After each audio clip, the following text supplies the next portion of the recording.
Olá, estamos então na leitura em voz alta, comentada e dirigida do nosso livro Carinho e Firmeza com os Filhos. E nós estamos no capítulo 6, que é um capítulo bastante extenso, então eu dividi ele em partes, em que o autor ele vai explorar como que nós podemos respaldar aquilo que nós combinamos, antecipamos com os filhos por meio de atos, de ações, de atitudes, para que de fato nós sejamos uma autoridade coerente entre aquilo que a gente fala e aquilo que a gente faz na prática com os nossos filhos, tá? Então, no 6.2, quando os filhos põem em prova, aquilo que nós estamos falando e fazendo com eles.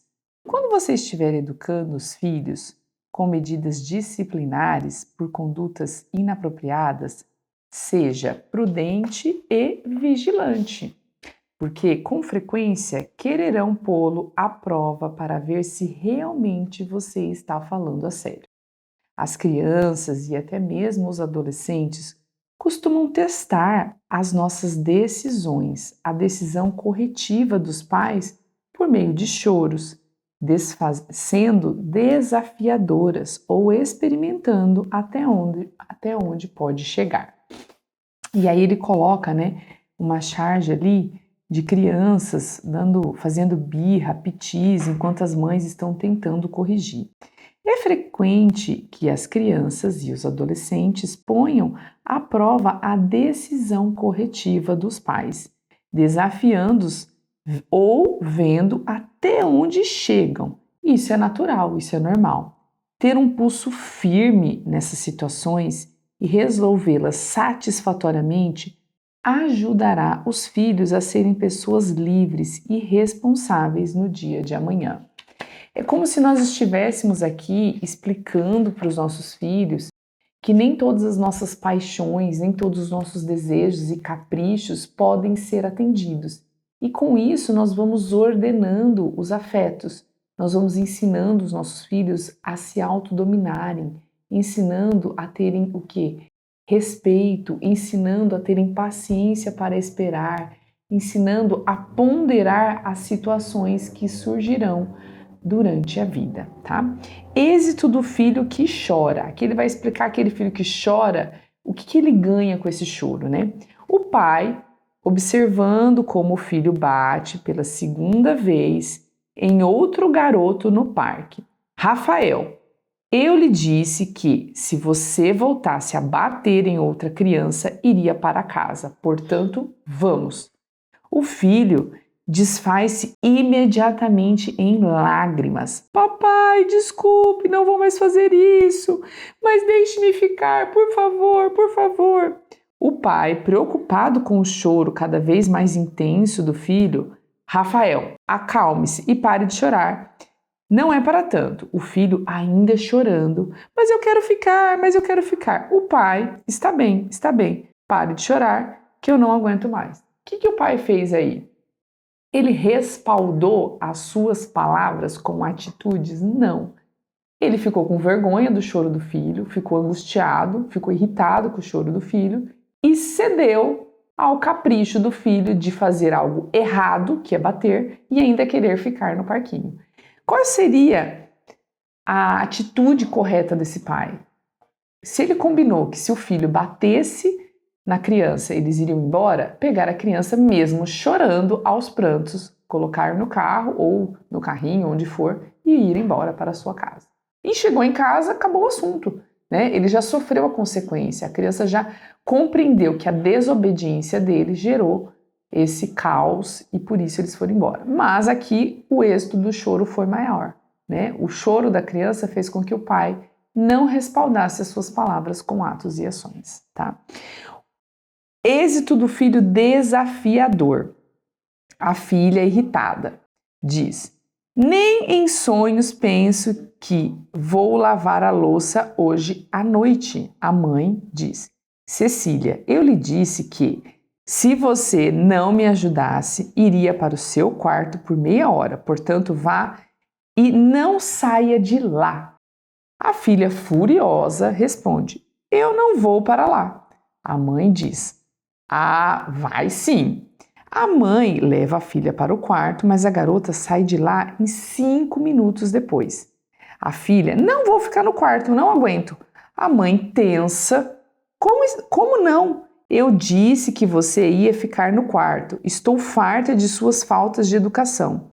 A filha, gritando, diz: foi você quem começou tudo, sempre pega no meu pé, não aguento mais. A mãe, com um gesto de derrotada pelo desafio da filha: deixe-me em paz, não aguento mais, você nunca me obedece. Os pais que cedem quando são postos à prova pelos filhos ensinam-lhe a seguinte lição não assertiva: se você chorar ou reclamar o suficiente, conseguirá o que quiser. Tenso, né? Quantas vezes os nossos filhos fazem conosco birras, choros homéricos, chantagem emocional, pressão, nos desafiam e nós cedemos? Já pararam para pensar nisso? Quantas vezes, desde a hora que eles acordam até a hora que eles vão dormir, eles não nos desafiam com atitudes para conseguir aquilo que eles querem? Agora veja, vou repetir a frase do autor.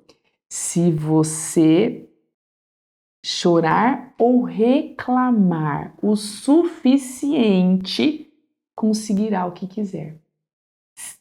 Desta forma, você, pai, que permite que o seu filho te chantageie, chore ou reclame para que você ceda, você está assinalando um atestado de uma falsa autoridade e cedendo sempre aos caprichos dos seus filhos, tá?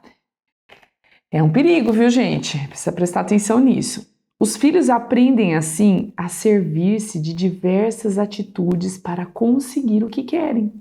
Além de chorar, repetem incansavelmente a conduta imprópria, discutem com argumentos de aparente lógica, brigam e desafiam, porque estão certos de que, tal como aconteceu no passado, cedo ou tarde, os pais cederão. A falta de constância dos pais, a falta de limites firmes, de limites claros e de atitudes faz com que os filhos compreendam que as palavras estão jogadas ao vento e que nada irá acontecer. Agora, gente, vou dar uma boa dica para vocês que quem educa os filhos assim, educa os filhos para os vícios, para os comportamentos aditivos, educa apenas para atender às demandas do corpo sensível e não educa a inteligência, não forma uma vontade forte, capaz de resistir os caprichos sensíveis do corpo. E é aquela criança que sempre quer tudo, o tempo todo, o momento que ela deseja, e ela não compreende, ela não se coloca no lugar do outro, ela não sabe esperar, ela não desenvolve a empatia, a paciência, a fortaleza.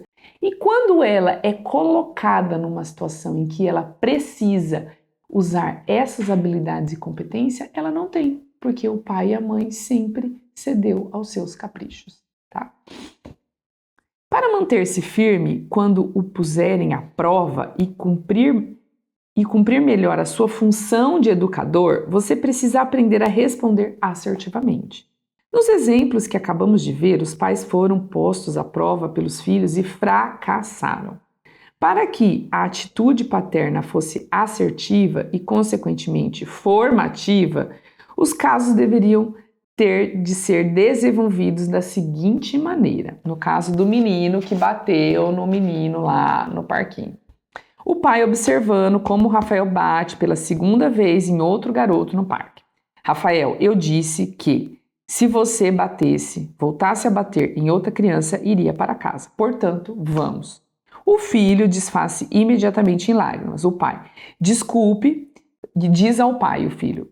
Papai, desculpe-me, não volto a fazer, deixe-me ficar. O pai, calmamente, entendo que você queira ficar, mas você voltou a brigar e por isso vai para casa.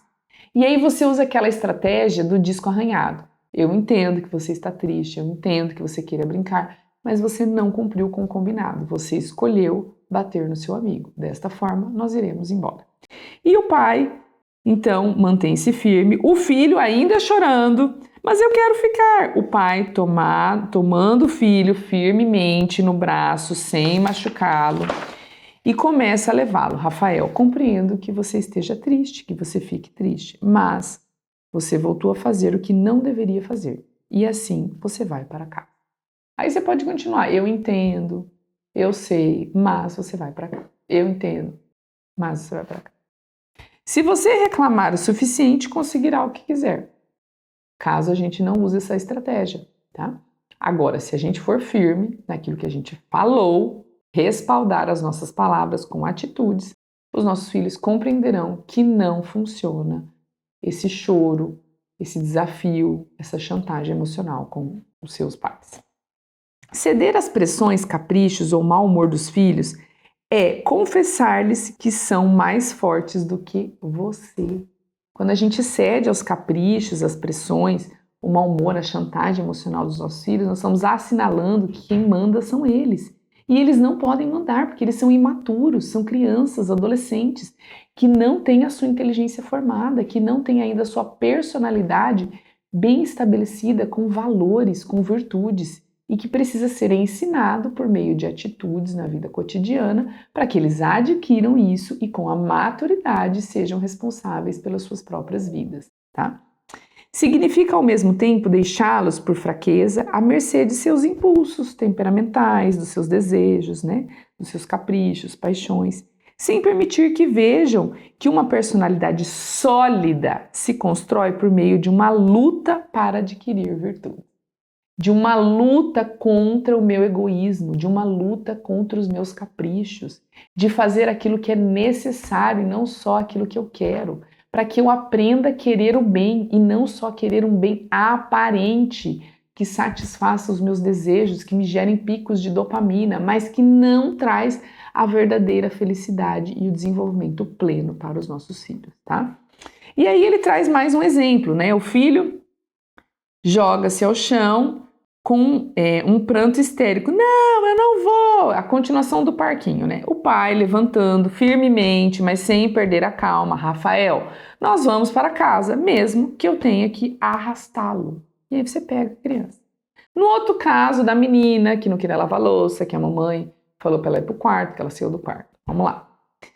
A filha irritada. Nem em sonhos pense que eu vou lavar essa louça hoje à noite. A mãe calmamente disse: Cecília, eu lhe disse que, se você não me ajudasse, iria para o seu quarto por meia hora. Portanto, vá e não saia de lá. E de preferência sem celular, sem televisão e sem coisas que ela goste de fazer, né, gente? Senão fica uma coisa meio esquizofrênica. Você tira, né, uma ordem e dá um prazer. Aí não vai funcionar. A filha, furiosa e desafiadora, diz: eu não vou para lá. A mãe fala: ah, mas vai sim. A mãe leva a filha para o quarto, mas a garota sai de lá em 5 minutos depois. A filha: não vou ficar no quarto, não aguento. A mãe, levando-a novamente com firmeza para o quarto. Se tornar a sair, ficará 1 hora, o dobro do que nós combinamos, o dobro do tempo. A filha, irritada, volta a sair do quarto. Quase que em seguida, não vou ficar. A mãe, olhando nos olhos da filha, marcando bem cada palavra. Cecília, você vai ficar no quarto por 1 hora. Se tornar a sair antes de 1 hora, vai ficar por 2 horas. Sou eu quem manda em você. E você escolheu ficar 1 hora no quarto. E cumpra e mantenha essa 1 hora no quarto, para que ela entenda que quem tem a autoridade e as regras na mão, você. É o comportamento dos pais não assertivo nos 2 primeiros exemplos e assertivo nos 2 últimos exemplos que determina a diferença entre o êxito e o fracasso no exercício da autoridade, que é essencial para a formação dos filhos, a formação da personalidade e a formação moral. Quando os filhos puserem à prova, faço saber que você está decidido a manter-se firme. Você vai para o seu quarto, você vai e sai daqui. Ou não me importa quanto você chore, nós iremos cumprir com aquilo que foi combinado. São formas assertivas de dar a ordem. Mantenha-se calmo, paciência, não fique movido pela sua ira irracional. Tenha sempre em mente onde você quer chegar com o seu filho na hora que ele estiver te testando e te desafiando, certo? Mantenha-se calmo diante dos argumentos, malcriações que as crianças e os adolescentes usam para pô-lo à prova. Fale de forma enfática e decidida, mas serena, marcando bem as palavras.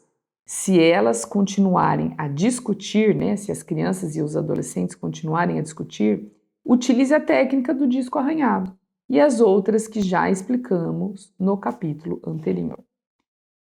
E daí? Há outra forma de manipulação que as crianças tentarão aplicar quando você lhes fixar limites. Diferente, né? Diferencia-se dos exemplos anteriores, que a gente falou do choro, do desafio. Então, diferencia-se dos exemplos anteriores por ter menos carga emocional, embora seja, em muitos sentidos, a mais difícil de suportar por parte dos pais. É a prova conhecida como e daí, quando o filho fala e daí. Nossa, isso dói, né? A gente quer pegar o guri e pendurar assim naquele ganchinho da rede, né? Mas aí a gente não faz isso porque nós somos pessoas racionais e nós estamos lendo este livro e ficaremos muito sabidos na arte de corrigi-los. Algumas crianças utilizam-na com frequência. Você diz-lhe como devem comportar-se e qual será o castigo caso não obedeçam. Elas, ao invés de irritar-se, chorar ou discutir, respondem simplesmente: e daí? É difícil lidar com essa resposta, já que você provavelmente espera que a reação fosse de medo, de desconcerto ou de irritação. A reação indiferente pode deixá-lo desconcertado e você se pergunta: o que vou fazer? Nada funciona com este menino. Mas não é verdade. Sabe por que a gente se desespera tanto quando o filho faz esse comentário? E daí? Porque nós temos uma necessidade muito grande de ser aceitos, até mesmo pelos nossos filhos. E quando um filho fala e daí, a gente vive um sentimento, uma sensação de desprezo. Mas lembrem-se, gente, eles são crianças pequenas que não são dotadas de uma maturidade emocional, intelectual. Então, nós que somos os adultos precisamos enxergar isso como uma forma de quê? De nos contrariar. E não que eles não nos amam, que eles estão nos negando, nada disso, tá? Por favor. Os filhos apenas estão tentando manipulá-los. Só isso. Eles continuam te amando, continuam querendo que você seja os pais dele, mas eles vão manipular porque eles querem que atenda às necessidades e os desejos dele, né? Pois perceberam que esse tipo de resposta habitualmente te deixa perplexo, incomodado, triste, né? As crianças do Idaí não precisam de uma resposta do tipo disco arranhado, mas de uma reação como a que exemplificaremos a seguir. A mãe diz: Beatriz, você tem que fazer a lição de casa. A criança não vai ficar no telefone nem assistir a televisão enquanto não tiver terminado a sua lição. A Beatriz fala: e daí? Pouco me importa. A mãe responde: a escolha é sua, já que você não se importa, hoje não haverá nem televisão e nem telefone. Mas hoje à noite vai passar o meu programa favorito. A mãe responde: foi você que disse que não se importava. Seja como for, a escolha é sua. Se quiser assistir o programa de televisão, termine a lição primeiro. A menina continua: bom, está bem, já faço. Ou seja, você mostra que quem está no controle é você, mas que a decisão do seu filho vai gerar uma consequência para ele mesmo. Ou seja, minha filha, não tem problema para você? E daí? Ok, então, perdeu isso? Essas são as suas consequências. Agora, se você se comportar adequadamente, corretamente, você volta a ter os seus benefícios, tá? Aí ele continua, né? A mãe, muito bem, meu amor, fico contente com a sua decisão. E se o assunto é realmente importante para você, também será importante para o seu filho. Se você estiver disposto a usar de todos os meios apropriados e necessários para influir positivamente nos filhos, eles perceberão a sua determinação. Santa Teresa d'Ávila já dizia, determinada determinação, né? E começarão a preocupar-se com as consequências que terão de enfrentar se quiserem uma escolha imprópria e inadequada. Às vezes, a criança recorrerá ao e daí diante da ameaça de um castigo impraticável. Previna esse tipo de situação, evitando prometer um castigo que não poderá impor, pois caso contrário, você será ignorado e com isso enfraquecerá a sua autoridade. Aí ele vai dar um exemplo. Uma mãe ficou exasperada porque foi buscar o filho à porta da piscina do clube e ele demorou a entrar no carro, continuando a conversar com os amigos. Ela gritou: Alberto, se você não vier logo, vai a pé para casa. Olha as ameaças, né? Aí você já viu. Quando o filho lhe respondeu desafiadoramente, e daí? A mãe ficou sem argumentos porque não podia infligir-lhe o castigo de ir a pé para casa. A distância era muito grande. Este é o exemplo claro do que nunca se deve fazer. Nunca ameace o seu filho com um castigo que não poderá aplicar. E nunca prometa um castigo sem aplicá-lo depois, a não ser que seja flagrantemente injusto, né? Ou seja, gente, não fale aquilo que você não vai fazer. Isso é perder credibilidade, autoridade, é assinar um atestado ali de fraqueza perante os filhos, tá? De fraqueza que eu falo quanto pais, não de fraqueza quanto ser humano, porque nós somos fracos mesmo e erramos. Mas ficar o tempo todo ameaçando e não cumprindo é um sinal de que você não tem autoridade nenhuma e ele sabe e ele vai crescer com essa ideia e vai te dar muitos problemas futuramente. Também não repita muitas vezes a mesma punição, pois esta vez surtirá cada vez menos efeito. Quando uma punição é aplicada pela primeira vez e não produz o efeito desejado, é preferível impor outra mais severa. O bom senso dirá aos pais quantas vezes convém repetir a mesma punição ou alguma das técnicas corretivas descritas aqui. Os dois pais têm de ajudar-se mutuamente, atuando em equipe, alternando-se a hora de intervir no comportamento dos filhos para evitar o desgaste e controlar a eficácia das medidas corretivas. Este trabalho de equipe faz com que tenham de reservar um tempo para conversar entre si sobre temas que dizem respeito à educação dos filhos. No curso Pais Corajosos e Filhos Fortes, eu falo muito sobre esse alinhamento de pais, né? O quanto nós precisamos separar um momento para falar sobre cada um dos nossos filhos e pensar quais são as estratégias educativas específicas para as demandas de cada um. E isso não pode ser feito na frente dos filhos. A gente tem que ter um alinhamento prévio entre esse casal para que eles sejam firmes e também para que não haja um desgaste só da mãe ou só do pai. E para que eles se dividam na imposição de limites, nos combinados, e também com isso os filhos se tornem crianças e adolescentes mais obedientes e autônomos, tá? Reforçar positivamente. No capítulo anterior, assinalamos a importância das palavras de alento para estimular o bom comportamento dos filhos.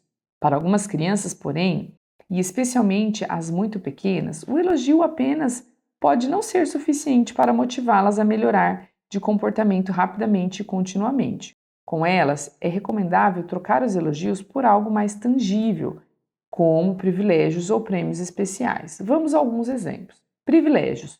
João, já que você ficou brincando tranquilamente, sem incomodar ninguém, pode ir dormir meia hora mais tarde. Ou então, filho, sem que lhe mandasse pôr o pijama, dobra a roupa e escova os dentes. Pai, já estou pronto para ir para a cama. O pai diz, Jorge, gostei muito de você fazer tudo sem que eu tivesse de dizê-lo. O que você acha de eu lhe ler uma história para que nós possamos, curtir esse momento juntos? Para maioria das crianças, o tempo especial dedicado a algo que lhes agrada, como brincar, ouvir histórias, é um privilégio que podem ganhar se esse recurso, se eles cumprirem com aquilo que foi combinado. Use esse recurso como um reforçador sempre que puder. Prêmios. Então, tem um exemplo aqui. Ana, como você me ajudou a pôr a mesa, convido a tomar um sorvete. A mãe, depois de um jantar tranquilo, durante o qual os filhos não brigaram, vocês se portaram tão bem esta noite que podem pedir uma sobremesa favorita. Ou o pai diz, olhando o filho nos olhos, Tomás, já lhe disse 2 vezes que parasse de ser grosseiro com os seus amigos. Ou você os trata bem, como os amigos devem ser tratados, ou eles vão voltar para suas casas agora. O filho nervoso diz, não quero que eles vão para casa. Eu não estou fazendo nada. O garoto afasta-se irritado e 10 minutos depois começa a xingar o amigo. O pai então continua. Tomás, você está importunando os seus amigos. Escolheu que eles voltassem para suas casas. Tenho certeza de que amanhã você brincará com eles sem magoá-los e desrespeitá-los. No outro dia, o pai observa Tomás brincando amigavelmente com os outros amigos que vieram à sua casa. Então, o pai diz, Tomás, é assim que os amigos devem brincar, sem gozações nem brigas. O que você acha de comprarmos um sorvete para cada um? Ou seja, você está reforçando coisas boas, né? Você está reforçando, elogiando e beneficiando comportamentos e atitudes bons, tá? Não é que você combinou que se ele tratasse bem os amigos, ele ganharia um sorvete. Não, o combinado é que a gente tem que tratar as pessoas bem, independente de qualquer benefício. Agora, já que ele compreendeu isso e ele tratou bem os amigos, vamos celebrar, vamos comemorar, né? Então vamos tomar um sorvete juntos? Muitos pais negam-se a premiar os filhos de outra forma que não seja a do elogio, pelo receio de criar maus hábitos, como de só se comportarem bem para receber uma recompensa tangível. E aí a gente já explicou isso, né? Que não é este caso, tá? Aí ele vai dar mais um exemplo, eu vou pular esse exemplo, porque senão vai ficar muito comprido esse capítulo, tá, gente? A gente ainda tem mais 3 páginas. E vou direto ali para reforçar o curto prazo. Para que o prêmio seja formativo, deve ser escolhido previamente pelos pais. Quando os filhos o receberem logo depois de uma conduta desejável, são reforçados positivamente, pois veem que as condutas certas têm consequências também positivas, né? Você não precisa falar para o filho que ele vai ter um benefício por cumprir um dever. Não é isso. Mas você e o seu cônjuge podem ter isso em mente e caso eles venham cumprir com aquilo que é o dever deles, aí vocês vão celebrar, né, este momento com algo positivo. Reforçar a curto prazo. Insistimos em que é muito importante o elogio, o privilégio ou o prêmio, sempre que seja possível. Sucedam imediatamente, né, a um bom comportamento. Os pais cometem rapidamente o erro de oferecer prêmios a longo prazo. Não é produtivo, por exemplo, oferecer a um garoto de 7 anos uma bicicleta nova para o próximo verão ou prometer-lhe um brinquedo para o Natal quando ainda faltam vários meses até lá. Você deve reforçar o comportamento adequado dos seus filhos continuamente.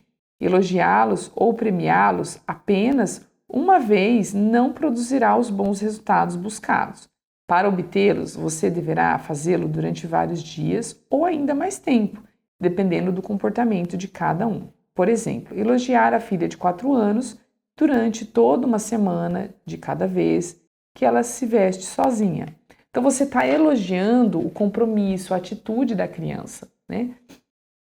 Veja, você está elogiando comportamentos, atitudes, deveres e compromissos. E não algo da natureza nata, a beleza, o cabelo, os olhos, tá? Existem pesquisas que mostram que os elogios associados a comportamentos, a atitudes, ao esforço, à disciplina, são extremamente reforçadores de novas atitudes boas. Elogiar e premiar o filho de 8 anos com sua sobremesa favorita durante alguns dias, né? Que ele sugeriu 8 dias, eu acho até muito. cada vez que não brinque, cada vez que brinque, na verdade, amigavelmente com a irmãzinha menor. Elogiar o filho de 14 anos todas as noites durante 2 semanas por ter feito com capricho e por iniciativa própria a lição de casa em cada um desses dias. Quanto mais positivo você for com os filhos, menos terá de traçar limites, né? Em resumo, como resumo da necessidade de respaldar as palavras com atos, tenha em conta os seguintes passos. Então agora a gente vai finalizar. São os pais que devem determinar os limites equilibrados, mas firmes, quando se trata de disciplinar ou elogiar e premiar os filhos. Sempre planeje a forma como respaldará as palavras com os atos quando for preciso. Logo depois de dizer aos filhos o que quer que façam, pergunte: que farei se não me escutarem nem me fizerem caso? Então você tem que ter em mente uma segunda carta na mão. A primeira carta é se eles cumprirem, ok? E se eles não cumprirem, o que você vai fazer, né? Do contrário, a sua reação perante a desobediência corre o risco de ser tão afobada e irrefletida quanto inconveniente. Decida uma medida corretiva eficaz, eficiente. Faça recair sobre a criança a responsabilidade, obrigando a assumir as consequências das suas ações. Se você fizer tal coisa, sofrerá tal consequência, né? Então, gerir consequência. Quinto, seja coerente. Cada vez que a criança se comporte de forma inadequada, ponha em prática a consequência que você programou, sem voltar atrás, desde que tenha a certeza de que está fazendo o que é correto. 6. Perdoe e esqueça. Logo que a criança se disciplinar, o assunto está encerrado. Não fique ressentindo, murmurando, relembrando. Acabou, tá? O contato físico é muito importante para as crianças pequenas. Utilize-o tanto quanto for repreender. Por exemplo, segure-a suave, mas com firmeza pelos ombros.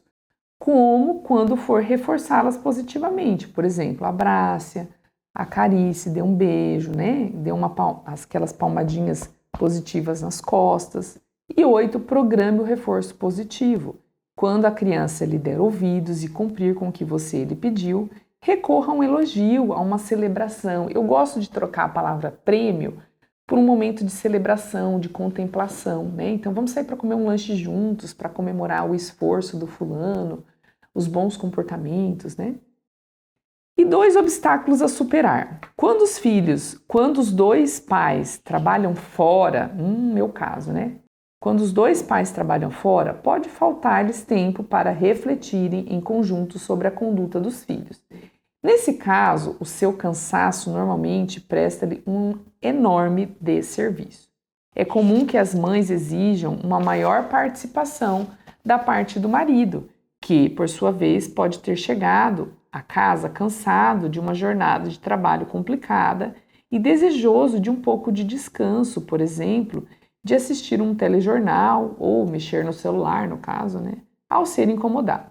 Nesses casos, é importante evitar, antes de mais nada, a dissensão entre os cônjuges, que prejudica a sua função de educadores. É necessária uma compreensão carinhosa e paciente por parte da esposa, que deve saber proporcionar primeiro um momento de relaxamento e tranquilidade ao marido, para depois animá-lo a lidar com os problemas dos filhos. O marido chega e a gente já vai na cabeça, ou vice-versa, né, gente? Então, assim, deixa a pessoa chegar, se ambientar com a casa, né? Receber um beijo, um abraço dos filhos, tomar uma água, tirar o sapato, tirar o casaco, enfim. Aí, calmou, baixou os ânimos, deixou o estresse lá do trabalho. Aí, daqui a pouco você fala, olha, amor, vamos conversar sobre uma situação que aconteceu com o fulaninho, né? Em tudo o que se refere à educação das crianças e dos adolescentes, a mulher costuma ter muito mais habilidade para lidar com a pressão dos problemas cotidianos e revelar uma intuição superior à do marido, pois está temperalmente preparada para isso. Edith Stein fala, né, que as mulheres estão mais ligadas às pessoas e os homens estão mais ligados às coisas. Então a gente tem uma tendência maior à empatia de perceber o clima da casa, o estado de humor, o estresse, né? E modelar isso de uma forma positiva, se nós quisermos e soubermos. Os homens não, eles não têm essa percepção tão sensível e empática. Por isso que nós precisamos ajudá-los sem brigar e sem impor, por vezes, situações delicadas que podem até gerar mais confusões e brigas, né? O seu principal estímulo é o afeto. Já os homens, em geral, tendem a ser mais raciocínio, mais abstratos, né? E descarnado. O homem tem muito mais facilidade para lidar com os filhos e, por isso, precisa de um tempo de preparação depois de chegar a casa. Afinal, ele sabe muito bem que os problemas dos filhos, que compartilhará com a esposa, exigem dele um enfoque radicalmente diferente daquele que usou durante o resto do dia, na sala de cirurgia, onde operava, ou no escritório, ou na fábrica. Outro obstáculo a superar é que muitas vezes os pais que dispõem de pouco tempo para estar com os filhos pensam erroneamente que, se durante esses escassos momentos em que estão com eles, se dedicarem a corrigi-los, acabarão por perder o afeto das crianças. E isso não é verdade. Não caia nessa armadilha, não tenha medo. Por mais que você tenha pouco tempo para o seu filho, distribua esse tempo entre corrigi-lo e dar amor e carinho, tá? As crianças precisam ser corrigidas nas condutas inapropriadas e estimuladas nos bons hábitos, especialmente por aqueles que mais o amam e que são os principais educadores, né? Mesmo que você tenha pouco tempo, como eu também tenho, porque eu trabalho 8 horas por dia e meu marido até mais, nós precisamos, no momento que nós estamos com os nossos filhos, entender quais são as nossas intenções educativas. E se naquele momento a intenção é de corrigir para o bem, para desinstalar um vício ou um mau comportamento e instalar uma atitude boa, nós devemos ser firmes e fazer isso, porque isso é o melhor para eles. Ok? Um forte abraço e até o próximo capítulo 7.